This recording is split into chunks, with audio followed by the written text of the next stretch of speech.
Slave Narratives: A Folk History of Slavery in the United States from Interviews with Former Slaves. This account is of former enslaved woman Louisa Adams on July 7th, 1937. My name is Louisa Adams. I was born in Rockingham, Richmond County, North Carolina. I was 8 years old when the Yankees come through. I belonged to Master Tom A. Covington, sir. My mother was named Easter, and my father was named Jacob. We were all Covingtons. No, sir, I don't know where my mother and father come from. Solomon was brother number one, then Luke, Josh, Stephen, Asbury. My sisters were Jane, Frances, Wincy, and I was next. I remember's grandmother. She was named Lovey Wall. They brought her here from the same place. My aunts were named. One was named Niecy, and one was named Jane. I picked feed for the white folks. They sent many of the children to work at the salt mines where we went to get salt. My brother Solomon was sent to the salt mines. Luke looked after the sheep. He knocked down china berries for 'em. Dad and Mammy had their own gardens and hogs. We were compelled to walk about at night to live. We were so hungry we were bound to steal or perish. This trait seems to be handed down from slavery days. Sometimes I thinks this might be so. Our food was bad. Master worked us hard and gave us nothing. We had to use what we made in the garden to eat. We also ate our hogs. Our clothes were bad and beds were sorry. We went barefooted in a way. What I mean by that is that we had shoes part of the time. We got one pair of shoes a year. When they wore it out, we went barefooted. Sometimes we tied them up with strings, and they were so ragged the tracks looked like bird tracks where we walked in the road. We lived in log houses daubed with mud. They called them the slaves' houses. My old daddy partly raised his children on game. He caught rabbits, coons, and possums.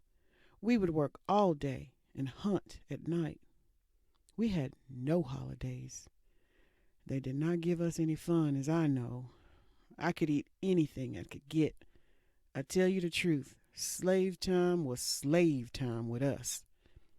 My brother wore his shoes out and had none all through winter. His feet cracked open and bled so bad you can track 'em by the blood. When the Yankees come through, he got shoes. I was married in Rockingham. I don't remember when Mr. Jimmy Covington, a preacher, a white man, married us. I married James Adams, who lived on a plantation near Rockingham. I had a nice blue wedding dress. My husband was dressed in kinder light clothes, best I recollect. It's been a good long time since then. I sure do remember my master Tom Covington and his wife too, Emma. The old man was the very nick. He would take what we made and allowance us. That is, allowance it out to my daddy after he had made it. My father went to Stephen Covington, Master Tom's brother, and told him about it, and his brother Stephen made him give father his meat back to us. My missus was kind to me, but Master Tom was the bugger. It was a mighty big plantation. I don't know how many slaves was on it. There were a lot of them, though. There were overseers, two of them. One was named Bob Covington, and the other Charles Covington. They were colored men. I rode with them. I rode with them in the carriage sometimes. The carriage had seats that folded up. Bob was overseeing the field, and Charles was carriage driver.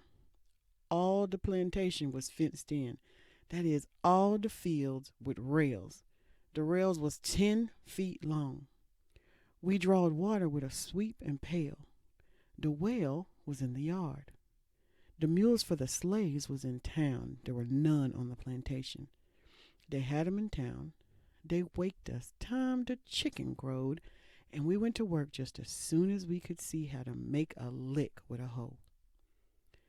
Lord, you better not be caught with a book in your hand. If you did, you were sold. they didn't allow that. I can read a little, but I can't write. I went to school after slavery and learned to read. We didn't go to school but 3 or 4 weeks a year and learned to read. There was no church on the plantation, and we were not allowed to have prayer meetings. No parties, no candy pullings, nor dances. No, sir, not a bit. I remember going one time to the white folks' church. No baptizing that I remember. Lord have mercy. No. The patroller were on place at night. You couldn't travel without a pass. We got few possum. I have greased my daddy's back after he had been whooped until his back was cut to pieces. He had to work just the same. When we went to our houses at night, we cooked our suppers at night, ate, and then went to bed. If fire was out or any work needed doing around the house, he had to work on Saturdays. They did not give us Christmas or any other holidays. We had corn shuckings. I heard him talking of cutting the corn pile right square in two. One would get on one side, another on the other side, and see which outbeat. They had brandy at the corn shucking, and I heard Sam talking about getting drunk. I remember one woman dying. Her name was Caroline Covington. I didn't go to the grave, but you know they had a little cart used with horses to carry her to the grave. Just a one-horse wagon. Just slipped her in there. Yes, I remember a field song. It was, "Oh, come let us go where pleasure never dies. Great fountain gone over." That's one of them. We had a good doctor when we got sick. He come to see us. The slaves took herbs they found in the woods. That's what I do now. Sir, I got some herbs right in my kitchen now. When the Yankees come through, I did not know anything about them till they got there. Just like they were popping up out the ground. One of the slaves was at his master's house, and he said, "The Yankees are in Cheraw, South Carolina, and the Yankees are in town."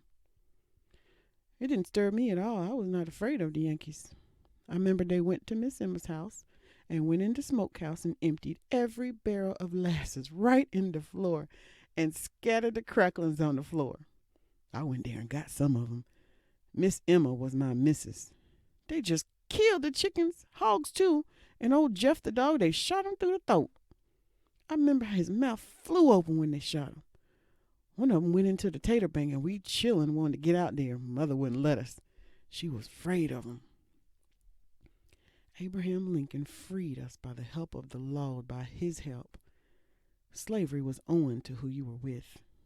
If you were with someone who was good and had some feelings for you, it did tolerable well, yeah. Tolerable well. We left the plantation as soon as the surrender. We left right off. We went to going towards Fayetteville, North Carolina. We climbed over fences and were just broke down, chillin', feet sore. We had a little meat, cornmeal, a tray, and Mammy had a tin pan. One night we came to an old house. Someone had put wheat straw in it. We stayed there. Next morning we come back home. Not to Marsters, but to a white woman named Peggy McClinton on her plantation. We stayed there a long time. The Yankees took everything they could, but they didn't give us anything to eat. They give some of the women shoes. I thinks Mr. Roosevelt is a fine man, and he do all he can for us.